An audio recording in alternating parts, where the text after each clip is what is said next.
Hello friends, welcome to Happy Homemakers Kitchen. எல்லாரும் நல்லா இருக்கீங்களா? இன்னைக்கு சிம்பிளான ஒரு பச்சரிசி ரவை உப்புமா எப்படி செய்யறதுன்னு பாப்போமா? வாங்க. ஒரு வெங்காயம் ரஃபா சாப் பண்ணி வச்சிருக்கேன், தோல் சீவிட்டு. ஒரு ஆர்க்கு கருவேப்பிலை எடுத்திருக்கேன், கொஞ்சமா இஞ்சி எடுத்திருக்கேன், 2 பச்சை மிளகாய் எடுத்திருக்கேன். இது இப்ப எல்லாத்தையும் இந்த சாப்பர்ல போட்டுக்க போறேன் ஒண்ணா.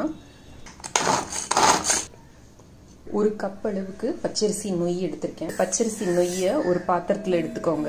2 டேபிள் ஸ்பூன் அளவுக்கு தயிர் சேர்த்துக்கோங்க. நல்ல கெட்டியான தயிர் சேர்த்துக்கோங்க. சேர்த்துட்டு நல்லா அதை மிக்ஸ் பண்ணி விடுங்க. கொஞ்ச நேரம் இதை நல்லா ஊறட்டும், ஒரு 5 நிமிஷம் நல்லா ஊறட்டும். இந்த அரிசி இங்கே ஊறிட்டு இருக்கிறதுக்குள்ளார ஒரு குக்கரை அடுப்பில் வச்சு நல்லா ஒரு டேபிள் ஸ்பூன் அளவுக்கு தேங்காய் எண்ணெய் எடுத்துக்கோங்க. தேங்காய் எண்ணெய் இந்த ரெசிபிக்கு ரொம்ப நல்லாயிருக்கும். 1/4 டீஸ்பூன் அளவுக்கு கடுகு, ஒரு சிட்டிகை சீரகம், 1/2 டீஸ்பூன் அளவுக்கு உளுத்தம் பருப்பு, 1/2 டீஸ்பூன் அளவுக்கு கடலை பருப்பு, ஒரு காஞ்ச மிளகாய் எல்லாத்தையும் போட்டுடுங்க. கடுகு வெடிச்ச உடனே நம்ம சாப்பரில் சாப் பண்ணி வச்சிருக்கிற எல்லாத்தையும் இதில் சேர்த்துக்கலாம். தேவையான அளவு உப்பு சேர்த்துக்கோங்க. வெங்காயம் நல்லா வதங்கின உடனே இப்போ நம்ம 1 கப் அளவுக்கு அரிசி நொய் எடுத்திருக்கோம். ஸோ இதுக்கு 2.25 கப் அளவுக்கு தண்ணி விட்டீங்கன்னா சரியா இருக்கும். இதை நல்லா இப்போ கொதிக்க விடலாம். இங்கே டேஸ்ட் பார்க்காம கூட உப்பு கரெக்டாக இருக்கா அப்படிங்கிறத தெரிஞ்சுக்கலாம். இப்போ பார்த்தீங்கன்னா கரெக்டாக நடுவில் கொதிக்க ஆரம்பிக்குது பாருங்க. இந்த மாதிரி கொதிக்க ஆரம்பிச்சது அப்படின்னா நம்ம சேர்த்துருக்கிற உப்பு கரெக்டாக இருக்கு அப்படின்னு. இந்த மாதிரி கொதிக்கிறப்ப நம்ம தயிர் சேர்த்து வச்சிருக்கிற இந்த அரிசி நொய்யை இதில் கலந்துடலாம். நல்லா கொதிக்க ஆரம்பித்தோடனே சிம்மில் வச்சு மூடி 2 விசில். இன்னைக்கு அவசரம் அப்படிங்கிறதுனால நான் குக்கரில் வைக்கிறேன். இல்லாட்டி நீங்கள் ஓப்பன் மெத்தடில் கூட ஒரு 10 நிமிஷம் வேக வச்சிங்க அப்படின்னா உப்புமா தயாராகிடும்.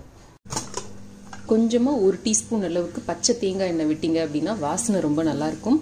ஃப்ரெஷ்ஷாக திருவின தேங்காய் கூட விட்டலாம். இதுக்கு தேங்காய் சட்னி, அப்புறம் தேங்காய் பேஸ் பண்ண சட்னி வந்து ரொம்ப டேஸ்ட்டாக இருக்கும். இஞ்சி சட்னி அதெல்லாம் கூட நல்லாயிருக்கும். இதுக்கு புதினா சட்னி, கொத்தமல்லி சட்னி அதெல்லாம் கூட இதுக்கு டேஸ்டியான காம்பினேஷன். இதுக்கு வந்து கொத்சு கூட நல்லாயிருக்கும். இதில் வந்து நீங்கள் மோர் மிளகா தாளித்து கொட்டினீங்க அப்படின்னா டேஸ்ட் ரொம்ப நல்லாயிருக்கும். அதை தொட்டுட்டு சாப்பிட்றதுக்கு நல்லாயிருக்கும். இதில் நம்ம வந்து இந்த தயிர் சேர்த்துருக்கிறதுனால ஒரு லைட் புளிப்பு சுவையோட ரொம்ப டேஸ்ட்டாக இருக்கும். உதிராக இருக்கும் இந்த உப்புமா. கொஞ்சம் டைம் ஆனால் கூட இந்த தொண்டை அடைக்கிற மாதிரி இல்லாமல் நல்லா சாஃப்டாக இருக்கும். அரிசி நொய் வீட்லேயே செய்யறதுக்கான வீடியோ லிங்க் வந்து நான் கீழே டிஸ்கிரிப்ஷன் பாக்ஸில் கொடுக்குறேன், பார்த்துக்கோங்க. உப்புமாவோட பீர்க்கங்காய் சட்னி பண்ணியிருக்கேன், வெல்லம் அண்ட் லெமன் ஊறுகாய் வச்சிருக்கேன். இதில் நீங்கள் வெஜிடபிள்ஸ் எல்லாம் ஆட் பண்ணீங்க அப்படின்னா மத்தியானம் லஞ்சுக்கு ஒரு நல்ல மீலாக இருக்கும், பேலன்ஸ்டு மீலாக இருக்கும்.